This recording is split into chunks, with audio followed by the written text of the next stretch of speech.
I see it dwindling all too fast, but I'm not leaving. And you go round. Baby, I'm falling. Je vous prie, mesdames et messieurs, d'accueillir notre maître de cérémonie, Juliette. Bonjour et bienvenue à cette cérémonie des Awards livresques de l'année 2020. Aujourd'hui, dans cette vidéo, nous allons vous mettre 11 prix différents. Tous ces prix ont été choisis par notre chroniqueuse Agathe, connue aussi par le nom de Brunel. Bonjour Juliette, c'est un honneur pour moi aujourd'hui de tenir cette vidéo en collaboration avec toi. Mais avant de commencer la remise des prix, nous allons parler un peu de ces statistiques.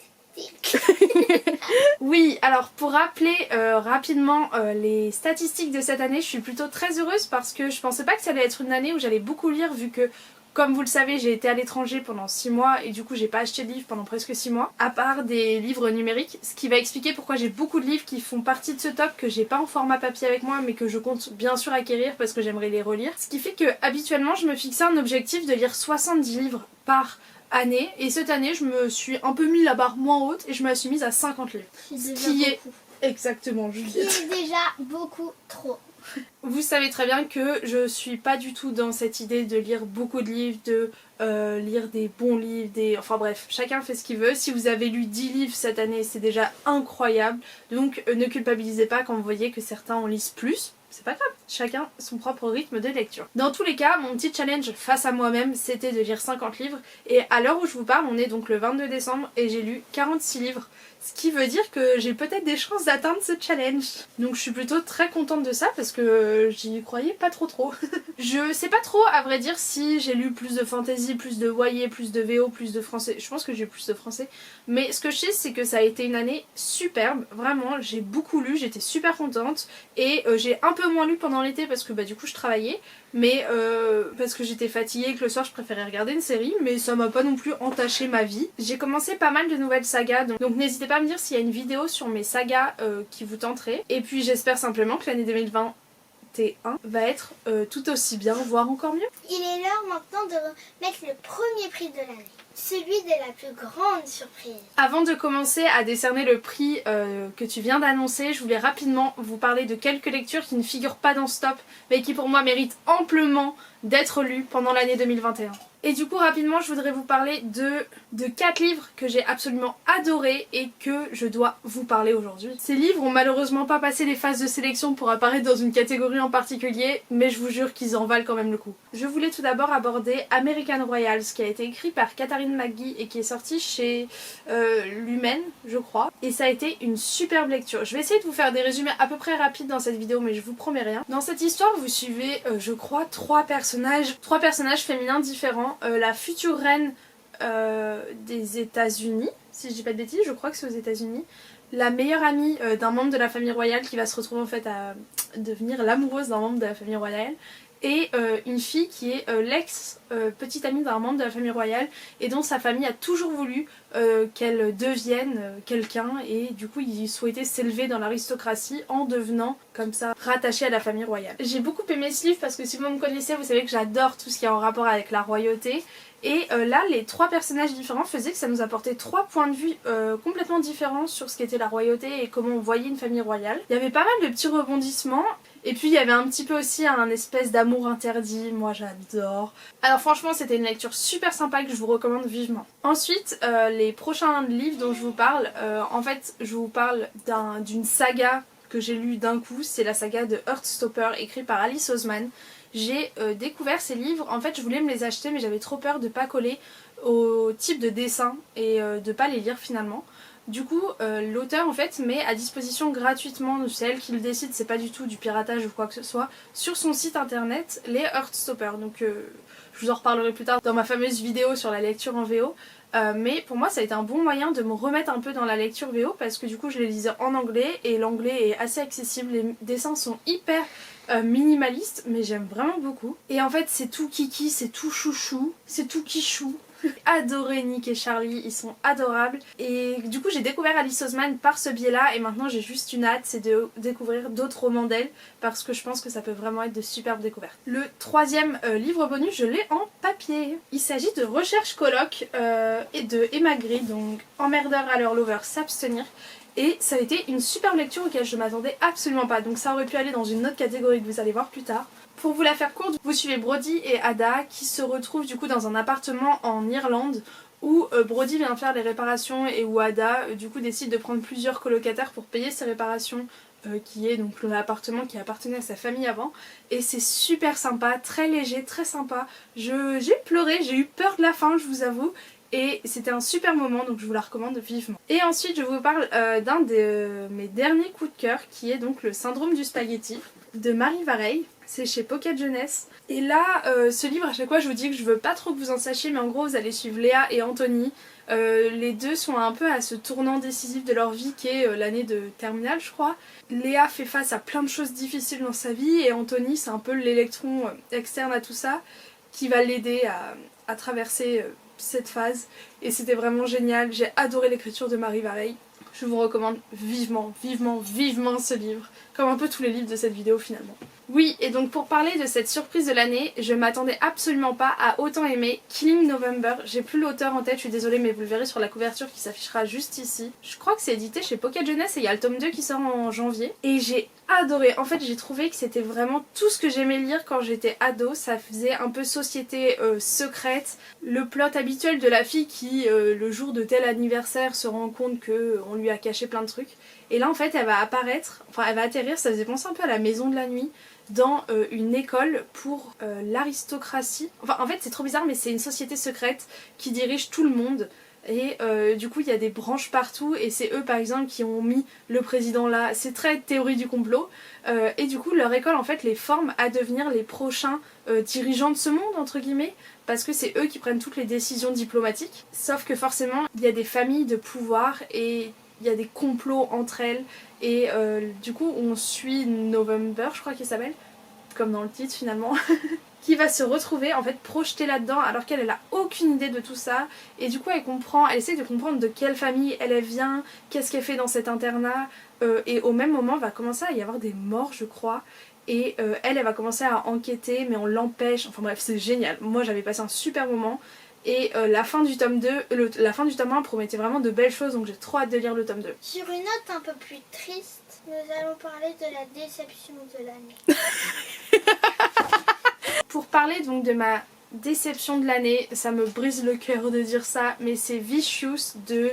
Je crois que c'est LJ Chen, mais je suis vraiment pas sûre, je vous mets parler de la couverture là, qui est une romance que j'ai lue quand j'étais à Singapour, donc au format e-book. Et en fait, je l'ai vraiment prise à ce moment-là, en mode j'ai besoin d'une petite romance. On m'a toujours dit que c'était incroyable et que ça allait m'embarquer et tout. Et tu vas passer un bon moment. Je précise juste que dans cette catégorie, j'ai pas mis le livre le plus mauvais que j'ai lu de cette année. J'ai mis vraiment le livre qui m'a le plus déçu, dans lequel j'avais mis le plus d'attente et qui a absolument pas atteint ce niveau d'attente. Et Vichou, j'avais détesté son personnage, j'avais vraiment pas aimé, je trouvais ça malsain. Et ouais, j'avais vraiment cette impression malsaine et moi qui cherchais une petite romance doudou, lol, vraiment c'était nul, j'ai pas eu les papillons dans le ventre. Super déçue et je comprends du coup pas trop la vibe qu'il y avait autour, mais j'avais cru comprendre qu'il y avait vraiment deux équipes, le pour et le contre, et moi je suis définitivement dans le contre. Maintenant, il est l'heure un peu de parler de l'amour. Et je laisse Agathe remettre le prix de la meilleure romance de l'année 2020. Alors ça, cette catégorie Juliette, je suis ravie de t'en parler. C'est un livre que j'ai vraiment envie de m'acheter là prochainement en format papier. C'est L'éternité, c'est compliqué de Jennifer Armentrout, qui est probablement un des meilleurs livres contemporains que j'ai lu d'elle. J'ai adoré parce que ça traitait d'enfants élevés en foyer d'accueil. Et en gros, c'est une romance entre deux personnes qui ont grandi toute leur vie dans un foyer d'accueil. Je crois que le garçon a fini par être adopté par une famille de médecins, si je dis pas de bêtises. Et la fille, elle, est restée dans ce foyer. J'ai trop peur de mélanger tout. Je préfère pas trop vous en dire. Mais allez lire les résumés. Tout sera bien sûr listé dans la barre d'infos avec les catégories, comme d'habitude. Mais ce livre m'a émue aux larmes. Dites-vous quand même que j'ai refusé, j'ai honte de le dire, j'ai refusé une après-midi surf au Sri Lanka pour finir ce livre. Je suis malade. Non, en vrai, j'étais posée sur le bord de la plage, j'ai regardé faire leur surf et moi j'ai fini ce livre tranquille, pépouze. Et waouh, juste waouh, tellement belle découverte. J'ai pas les mots, j'ai juste envie de la relire pour qu'elle reste vraiment bien dans ma mémoire et ça valait trop le coup. Et vraiment Jennifer et l'Armentrout, ce livre-ci et If There's No Tomorrow que je vous ai parlé dans mon top 2018 je crois, c'est vraiment 2 livres très poignants et je trouve qu'elle peut faire des trucs incroyables. Et comme vous le savez, Agathe aime aussi la fantaisie. Nous allons maintenant remettre le prix de la meilleure lecture fantaisie de l'année 2020. Alors cette fantaisie, dites-moi si vous trouvez que j'ai triché ou pas, mais en fait je vais ici mettre une relecture. Je sais pas du tout si ça a été apparu dans un autre top une année, mais la relecture je l'ai trouvée 10 fois mieux que ma première lecture. C'est Une Braise sous la cendre, que j'ai pas là vu que je l'ai prêté à un ami. Et je l'ai lu il y a déjà quelques années, je crois 2 ou 3 ans. Et la relecture, j'étais happée dedans, je pouvais pas le lâcher et j'ai juste trop aimé. Vous devez déjà sûrement connaître ce résumé, mais c'est une espèce de fantaisie basée sur des mondes, une mythologie un peu romaine, enfin pas mythologie dans le sens mythologie, un univers romain, voilà, avec une romance vraiment slow burn, hein, vraiment slow burn de fou, donc c'est-à-dire que ça prend énormément son temps, entre un gardien, donc un masque, enfin un grand guerrier, et Laïa qui elle est une esclave qui en fait est sous couverture pour la résistance et c'était vraiment juste génial. Je me rappelle pas avoir autant aimé la première fois et là j'avais vraiment envie de vous le mettre dans ce top. Surtout que je pense que beaucoup d'entre vous l'ont déjà dans leur palle, donc peut-être que ça vous forcera un peu à le sortir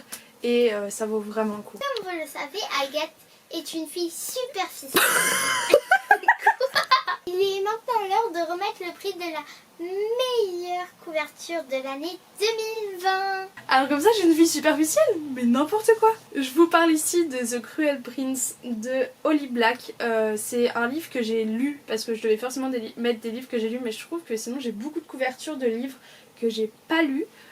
Et en fait cette couverture moi je l'aime vraiment beaucoup, je trouve, j'aime bien quand il n'y a pas des personnages dessus et tout, et là il y a juste la couronne et en plus bon le hardback rajoute forcément un truc, mais vous avez un super motif sur la couverture. Et j'avoue avoir mis ce livre ici aussi parce que je voulais absolument vous en parler vu que ça a été un de mes coups de cœur de cette année, que c'est un livre que moi j'ai personnellement adoré. Je sais qu'il n'a pas plu à tout le monde, mais j'ai beaucoup aimé le personnage de Jude, là où beaucoup l'ont détesté, donc c'est pour ça finalement qu'il y a ce désaccord. Certains ne comprennent pas ses décisions, j'ai pas encore lu le tome 2 et le tome 3, mais moi je trouve que c'est une fille... J'aime bien parce que dans ce livre, il n'y a pas que bon et gentil. Non, ça veut dire la même chose. Il n'y a pas que les gentils et les méchants, il y a beaucoup plus de variété entre. Et Jude se place un peu en fait dans cette variété et j'aime bien le fait d'avoir un personnage pas forcément parfait. Mais en gros c'est une fantaisie où c'est une fille qui n'est pas une fée, qui vit dans le monde des fées et elle va se retrouver un peu mêlée à des complots en rapport avec un prince qui est vraiment méchant avec elle au début. Et finalement moi je l'aime beaucoup Carden quand même. Mais c'est vraiment... Vas-y, j'arrête, je dis plus rien. Comme vous le savez, Agathe aime les longues séries de livres. Maintenant, Agathe va remettre le meilleur tome qu'elle a lu pendant l'année 2020.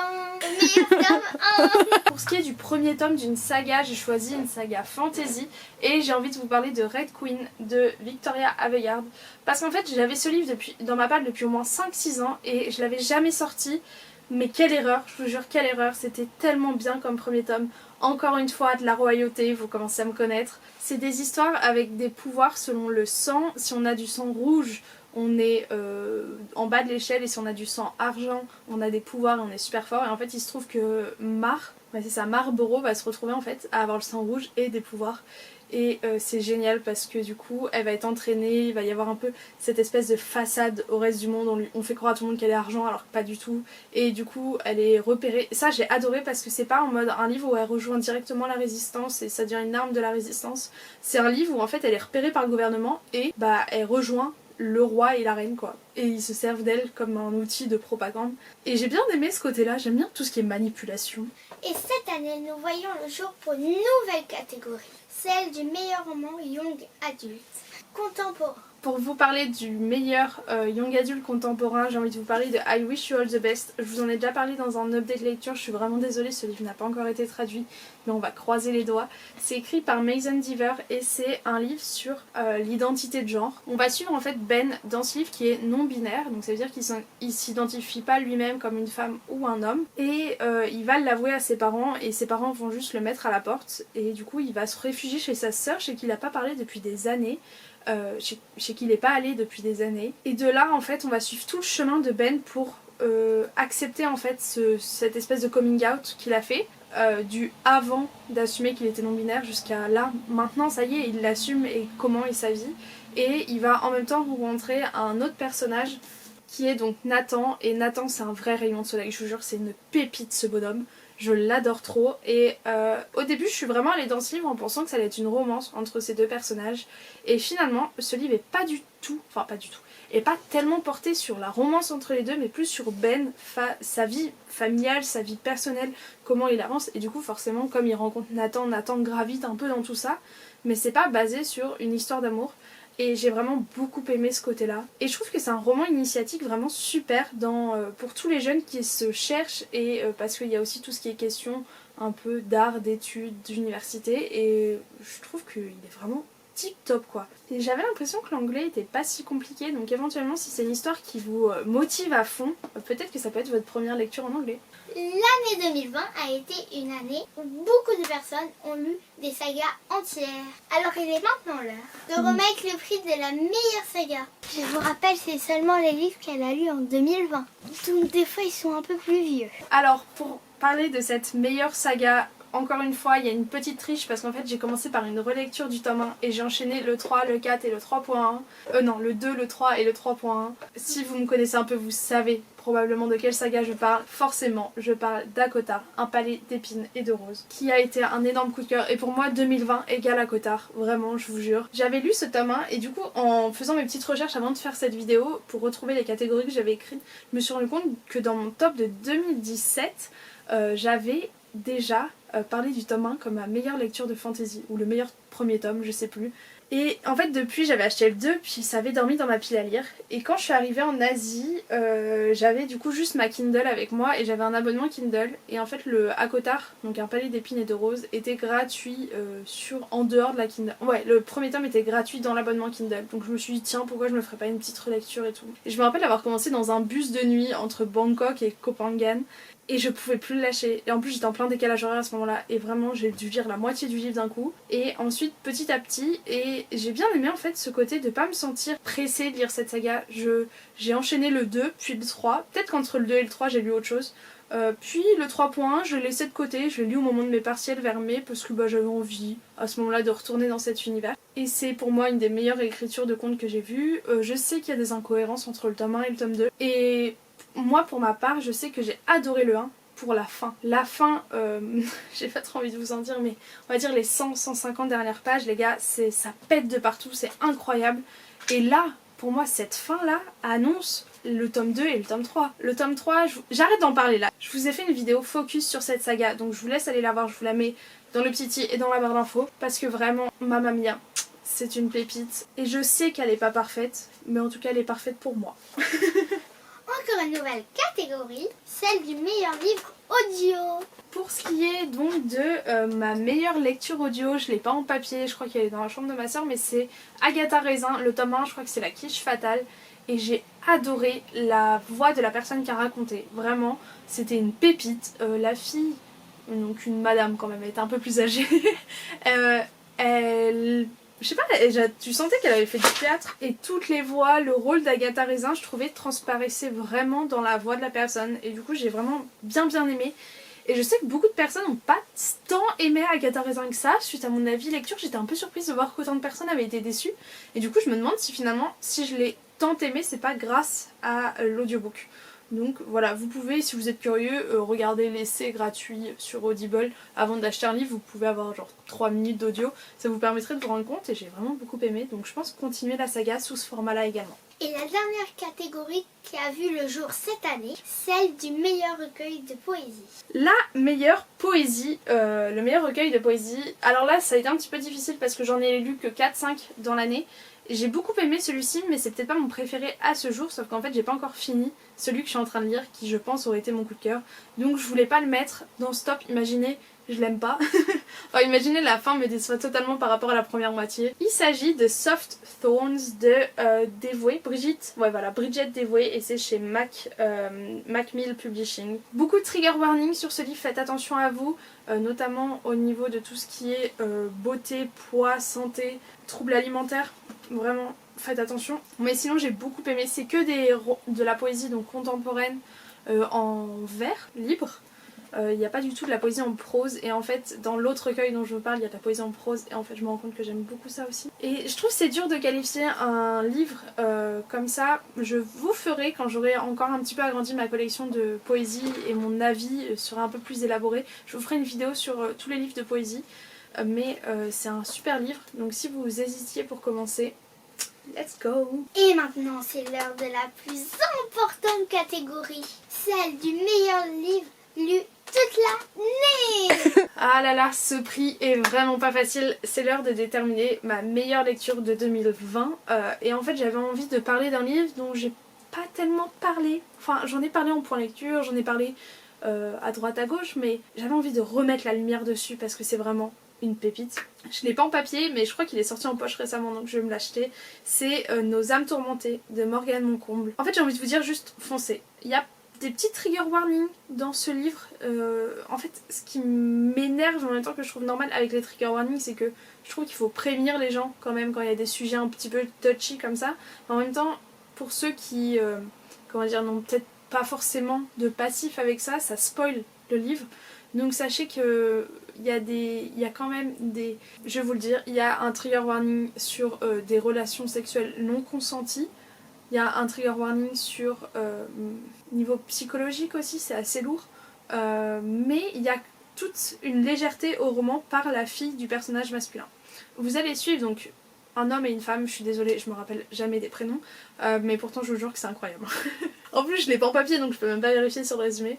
Cette fille revient au pays, entre guillemets, dans sa petite ville d'Amérique. C'est le premier livre de Morgane Moncomble que j'ai lu qui se passait en Amérique. Je crois que c'est à Zaila, mais j'ai peur de dire une bêtise. Elle revient en fait pour vendre la maison de sa mère qui vient de décéder, et tu comprends qu'en fait cette ville la déteste. Mais quand je vous dis la déteste, vraiment la hait. Il la traite de pute, je vais dire ce qu'il est, il la traite de pute dans la rue. Enfin vraiment c'est sévère, tu vois, t'es là en mode wesh. Et en fait, vraiment, elle passe pour la fille facile de toute la ville, parce que quand elle était au lycée, bah disons qu'elle avait une vie sexuelle très libre et que ça lui allait plutôt bien. Plus tard tu comprends un petit peu pourquoi elle avait une vie sexuelle aussi active, je dirais. Mais bah en fait Azaela elle est là, elle que pour... Je l'appelle Azaela alors que ça se trouve elle s'appelle pas du tout comme ça. Elle est là que pour 2 semaines et après elle repart à New York, elle continue sa vie et tout. Sauf qu'en fait elle va commencer un petit peu, pas à s'attacher à la ville, mais elle va être bien, c'est une maison au bord de mer, tout ça. Et surtout elle va commencer à s'attacher à son voisin. Son voisin qui a une fille qui a... Pareil, lui il a des bagages aussi. Je me rappelle plus très bien mais vraiment leur relation tous les trois est vraiment toute mimi, toute gentille. Elle est surtout super bienveillante. Et je trouve que ça c'est un truc dans les livres de Morgane Moncomble qui ressortent à chaque fois, cette bienveillance que t'as tout le temps. Et ce livre aussi est très féministe et très engagé par Azaela, qui est un des personnages pour moi les plus badass que j'ai vu de toute ma vie de lectrice. Elle tient un podcast, du coup au début de chaque chapitre vous avez un petit texte de, je sais pas, je dirais 5-6 lignes qui parle du coup de son podcast en cours. Et la rencontre entre les deux personnages est hyper cocasse, enfin vraiment vous allez vous marrer. En même temps je trouve que c'est vraiment le parfait équilibre entre légèreté et il y a quand même une certaine profondeur à l'histoire. Donc je vous le recommande évidemment beaucoup. Et voilà Juliette, je te rends l'antenne. Je vous remercie à toutes et à tous de m'avoir écouté. Et j'arrive, je te rejoins. Et maintenant je vous demande d'accueillir Agathe sur scène avec moi. Bonjour Juliette. Bonjour madame. Beaucoup d'avoir organisé ces prix cette année, c'est un vrai plaisir. Il n'y a pas de problème madame. En tout cas, je vous souhaite une super année pour l'année 2021. Merci à vous aussi madame. J'espère que vous allez enfin lire tous les livres que je vous achète. Oui. Oh, Quoi?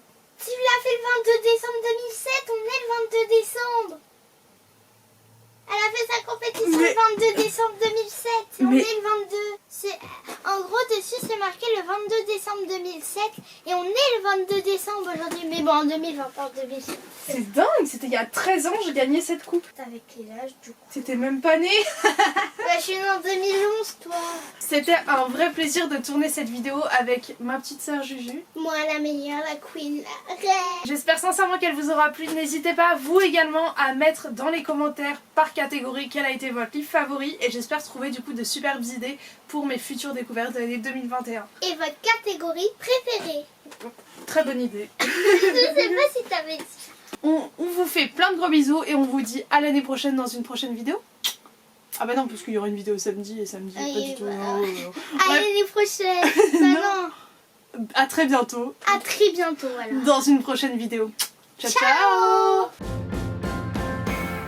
Baby, I'm falling. Attends, non, regarde. Sur des notes un peu plus tristes, nous allons parler de la déception de l'année. Oh, quel jeu d'actrice. Même si c'est du caca dedans. Attends, tu rigoles parce que t'as dit caca là? Oui. Juliette.